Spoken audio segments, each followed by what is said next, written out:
guys, Grant here. Solo pod this week. Unexpected. Dave is a very busy boy, and you know what? He deserves a break. He's a hardworking guy. Like I said, very, very busy.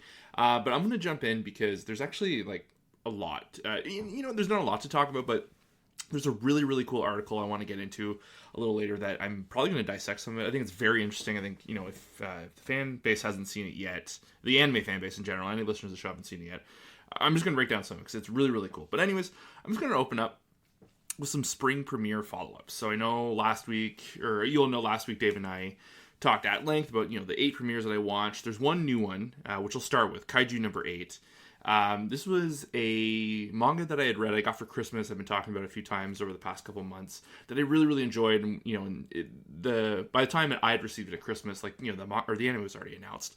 So this was something I was looking forward to. And I'm just going to say, this pilot ruled. Really, really good. The manga itself is it's a cool story, but it is a very straightforward, shonen jump, shonen action anime with a bit of comedy built into it. And if I'm being honest, I was excited for, the monsters and the action and all that looks great. But the thing that I was really hoping was going to kind of translate well, and it did, is the comedy bits, which, spoilers, but the whole premise of the show is, the kaiju are attacking Tokyo. That's kind of, already treaded territory, but it follows, the character of Kafka, and he's like a part of a crew that kind of, cleans up the mess of the people that, kill off the kaiju and whatnot. And just the comedic bits that kind of are built into that, with the disgusting parts of the kaiju and this and that. It was really, really can't, like I said, the comedy really shone through this, and a little bit of action here and there, and then by the end of the episode they really kick up the the main character and his abilities and the color. It was kind of a really good usage of neon coloring at the end of the episode, which I think is just really going to work for the show. It looked great at night. I love a good night scene in anime. There's a lot of good stuff like that too. We were talking about last week, jellyfish can't swim in the night, which I thought, the colors really popped because, anytime you put something at nighttime, you put a little bit of color, it really, really pops. But I think Kaiju No.8 is going to have a similar kind of vibe. If anything, Dave asked me last week what, in order, from 1, 2, and 3, I think Kaiju No.8 definitely bumped out jellyfish can't swim in the night for me at number 3. It's kind of like a tie for 2 and 3. You can interchange Train to the End of the World with Kaiju No.8. But Astro Note's still my number 1. The second episode came out, fantastic show. Like I said, it really kind of, I was very interested to see how they were going to follow that up. How drastically they were going to go in one direction. And I was kind of looking. I know Dave has watched it. Obviously, we can't talk about it this week. We'll get into that next week. But I really, really liked how they kind of just followed, or kind of, they followed through with the momentum they set up in that first episode, and kind of kept the quirkiness, but there's less of the bulk, that you tend to see in a pilot and a premiere where they have to, they got to get all that information in. It was a similar situation as Train to the End of the World, where they had to jam so much in that first episode. I felt like there was 3 instances where it literally felt sped up, at 1.2 speed or 1.3 speed or something like that. And so I'm definitely sticking with Astro Note. I'm definitely sticking with Train to the End of the World. I watched the following 2 episodes now, and the show still feels the same. Like I said, it definitely got dark in the most recent episode. No spoilers. I think it's fun, but it didn't. Thankfully, it didn't get quite as dark and creepy as I thought it maybe could have. So that is nice. But I think for me, the consistent shows are definitely going to be those 3. And then I might even give Jellyfish the whole season, and I'll catch up at towards the end, because there is just a lot right now. Because we have Demon Slayer coming in a couple of weeks. That is a lot to watch, and I'm still behind on last season stuff too. I've started watching Mashal, got to season 2, stopped. Now that's all finished. So I think I got that to jump into. Like I said, there's so much anime this year. 2024 is honestly going to be just as crazy as last year. Definitely the winter spring seasons were definitely the heaviest. But and then Mushoku Tensei, again, had another. It's more of the same. The first episode, they're still kind of wrapping up this stuff at the school, but I feel like there is a momentum to finally move forward, which I think Dave and I are, ready for. I will say the OP was this episode, and it was a really, seeing the visuals for that and kind of the teases of what the story is to come, this arc, definitely got me excited for what it's to come. I think we're getting back to that, what Dave and I love, and the, the adventure and the kind of, just I just want to see some magic, like I think Rudy's spells are so cool, and kind of the people around him have such cool abilities. Sophie clearly has a lot of really cool magic, and I hope she continues to be a part of the story and involved in the adventures and whatnot. But yeah, a little bit more of the same with Mushoku Tensei. Yeah, so for anime, I think that's about it. So maybe I'm going to jump into that article now, and I went and saw the movie Civil War last night, so I think I'll save that at the end. But so for anyone that hasn't seen, there's this article on IndieWire, which is a website I don't read too often, but this article was making the rounds. So essentially, there was a convention that happens every year in Las Vegas called CinemaCon, and it's kind of like E3, but it's the show is for everyone's kind of associated with the movie theater business specifically. So it's like vendors, food vendors. Like I guess there's a lot of presentations about like snacks that are coming out in this, the following year. And, I think there might be some stuff about like tech stuff, like maybe cameras, like I'm sure IMAX and, stuff down to like seat vendors, that, supply stuff for the movie theaters. And obviously there's the studios are there. They're there to kind of push their wares and trying to get, the most time in certain theaters, the longest runs and this and that. So, there's a lot of movie trailers and sneak peeks and this and that for the year to come. But a big part of, or a part of the presentation over these past few days was Crunchyroll was there. And the CEO, who actually, I closed the article, but anyway, I think Steven Berger is his name, if I recall correctly. And so he was there because Crunchyroll's owned by Sony, so they're kind of, I think they're more or less, like they acquire a lot of stuff, but, a lot of their major Sony releases, they're there to push that as well. So there's just a couple of really cool things. So it's funny because the authors of the article, they said the VP of Global Commerce at Crunchyroll opened up with three mission statements. And, the first one was, reminding the theater owners about previous Sony releases that, that they are familiar with, Demon Slayer being one, Dragon Ball, and then Suzumi, the is it Makoto Shinkai, I think, that made that or directed that. So anyway, so that was number one. Number two was they showed off 10 minutes of the new Spy Family movie, Code White, which this weekend is coming out. Very excited for that.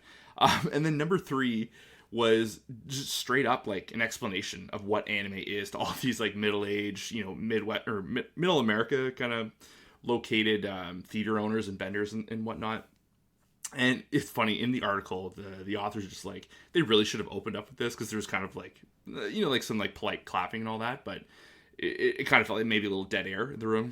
All these older men saying, what the fuck are these cartoons there? But anyway, so it's funny because there's a genuine shift in the article, or in the presentation, where Crunchyroll makes a point of saying that, the anime industry, the projections for anime, the anime industry in all its forms in 2025 is $37 billion. I mean, that's American, I'm assuming. And I guess there was legitimate change in audience tone. They're like, oh, okay, we can kind of get in on this.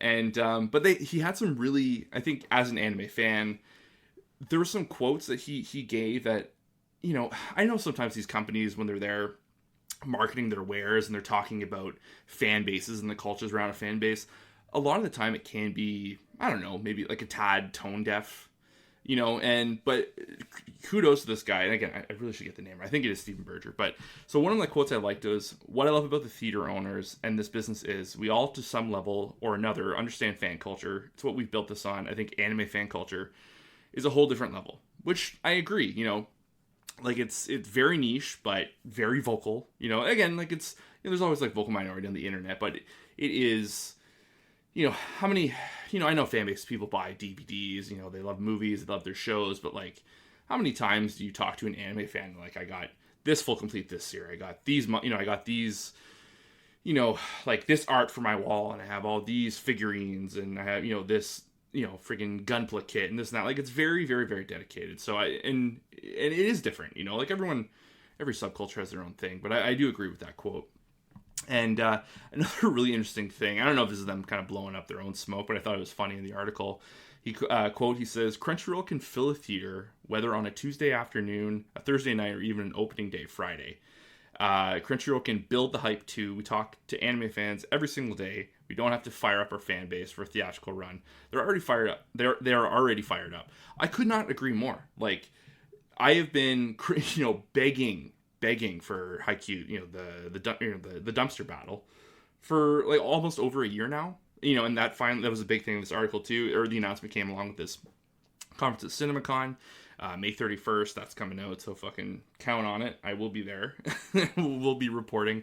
But I do agree, like, as a fandom, I would say more than 50% of all fans are like, we know the announcements. Like, you don't need even us on the podcast to be like, oh, this was announced. Like, most people know what's coming out, and there's always in any fandom or, fan base, there's always going to be newer people to it, and they're not up to, like, checking the right sites for this info and what have you. But I don't know. I just thought that was a very astute, like, either he is a fan or, like, again, like, how many people can really watch anime outside of Crunchyroll other than, surfing the net there? But, you have alternatives like High Dive and whatnot. But, I don't know.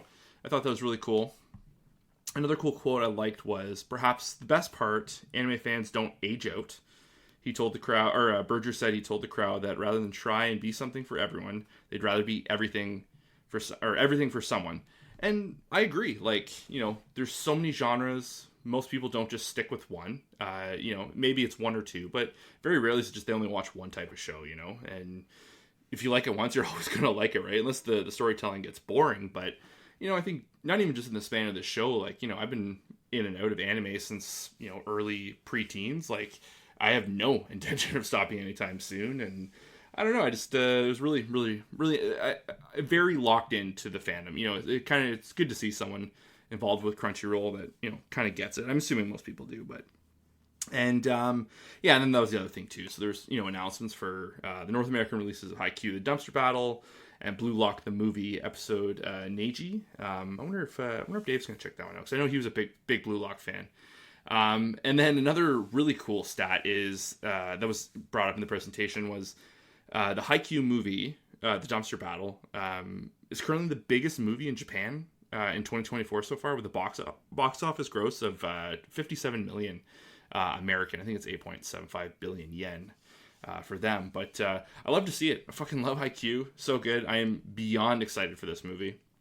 I've been very lucky, avoiding all spoilers on that front. But yeah, I don't know. I'm gonna pull up the article quick there. Yeah, so the really, really cool article on IndieWire by Tony Maglio and Brian Welk. I recommend. It's not a huge article, but I kind of summed up most of it. But it is a cool read. It just goes to show that this industry and this us as a fandom, we are not going anywhere. Like, this is only going to continue to get bigger.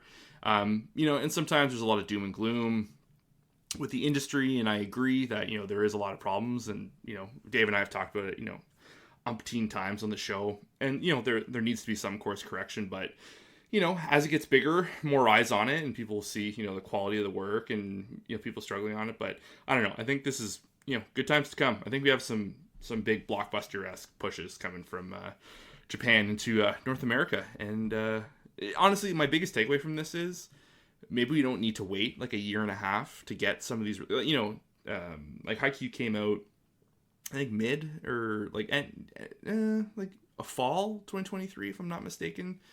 So it's not quite so bad. Like 6 months is better than what was it a couple years ago? Like, I think Mugen Train, we had to wait quite a while, almost a year, I think, for that to come out over here. So yeah, I think big picture, shorter time for some of these releases. So so for anime, there's not much more. Like I said, I saw Civil War last night.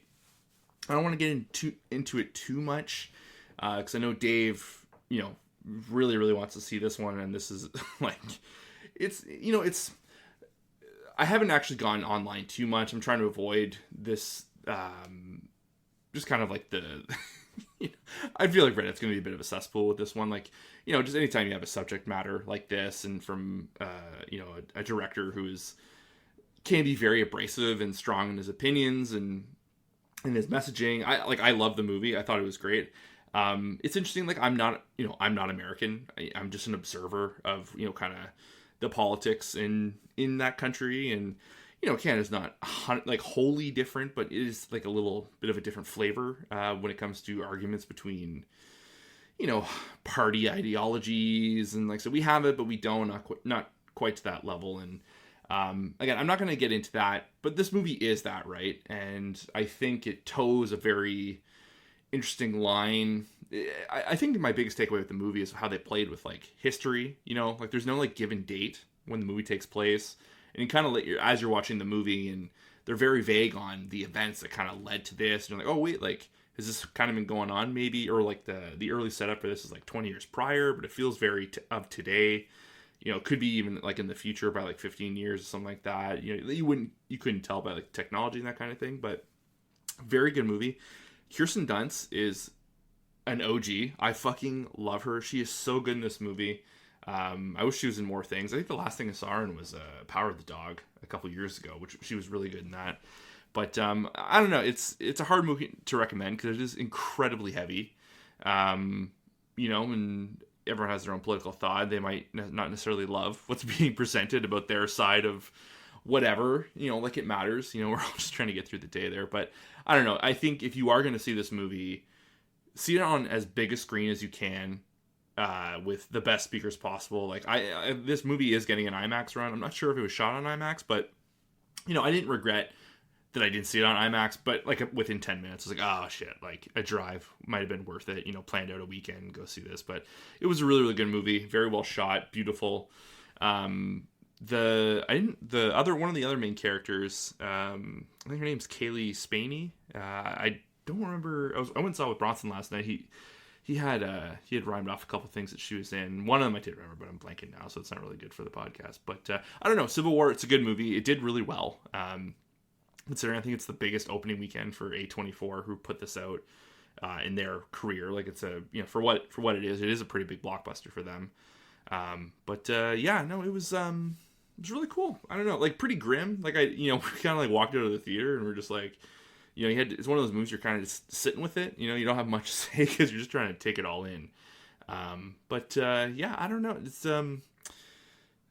you know, who doesn't love like a thinker of a movie, right? Like it's, you know, there's so many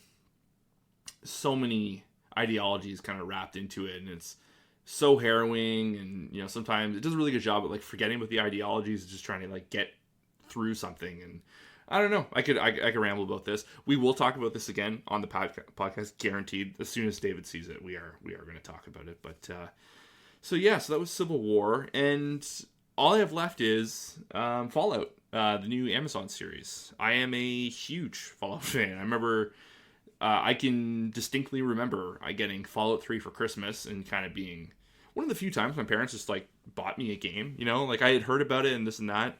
I had no experience with like the older PC games like 1 and 2 or Tactics.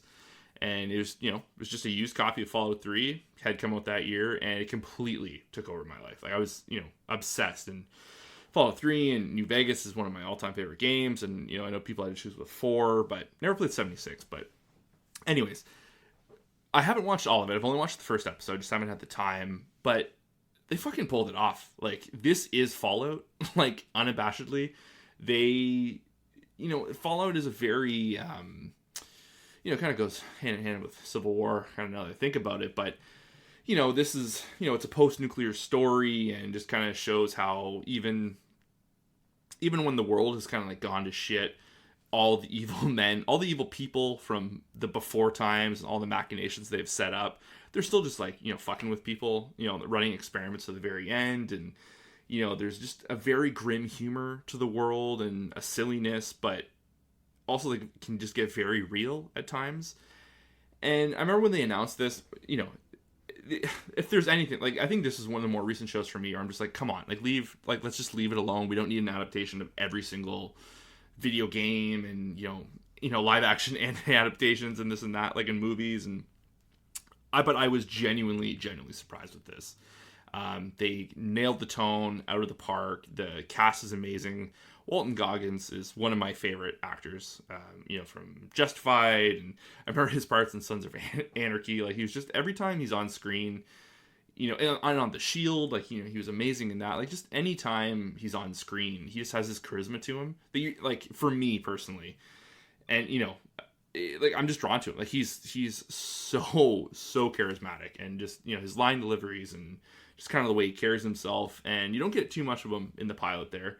Yeah, I don't know. This show is awesome. I highly urge anyone who is a Fallout fan. I'm sure you've already watched it, but if you were apprehensive, you shouldn't be. Like, this show fucking rules. I'm literally I'm gonna finish recording this.